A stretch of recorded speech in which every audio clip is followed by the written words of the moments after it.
Hi అండి, అందరికీ నమస్కారం. నేను వీడియో తీయక చాలా రోజులు అవుతుంది. నాకు అయితే టైం ఉండడం లేదు. వీడియోస్ పెడదాం అనుకుంటున్నాను కానీ అంత టైం అయితే దొరకడం లేదు. అందుకే వీడియోస్ అయితే పెట్టడం లేదు. సో నేను గమనించింది ఏంటంటే, నా కస్టమర్ల దగ్గర ఎక్కడో ఎవరో కట్టుకున్న శారీస్ని 6 నెలల కింద, 7 నెలల కింద, సంవత్సరం కింద కట్టుకున్న శారీస్ని ఈ శారీ ఉందా, ఈ శారీ ఉందా అని అడుగుతున్నారు. శారీ అలాంటి శారీస్ నా షాప్లో ఉండవు. నా షాప్లో అయితే ట్రెండింగ్ శారీసే ఉంటాయి. ట్రెండింగ్ శారీస్ కావాలనుకునే వాళ్ళు మాత్రమే రారి. అలాంటి వాళ్ళకి ప్రతి ఒక్క ఐటెం దొరుకుతుంది.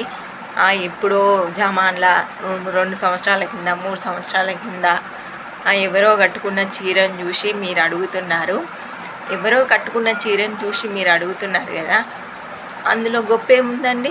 వాళ్ళు కట్టుకొని ఇడిసి వదిలేసి వాళ్ళ సారీ పాతదైపోయింది, అప్పుడు నువ్వు కట్టుకుంటున్నావు ఆ చీరని. ఆ చీర ఎవరు చూస్తారండి మీరు కట్టుకుంటే? అసలు ఆ చీర కట్టుకోవడం వల్ల యూజ్ ఏంటి? దయచేసి మీరు కొనుక్కోవాలనుకుంటే కొత్త కలెక్షన్ కొనుక్కోండి. మీరు చీర కట్టుకుంటే ఇంకో 10 మంది ఇచ్చి అబ్బా చీర చాలా బాగుంది, ఎక్కడ కొనుక్కున్నారు అని అడగాలి. అలాంటి చీరలు కట్టుకోండి.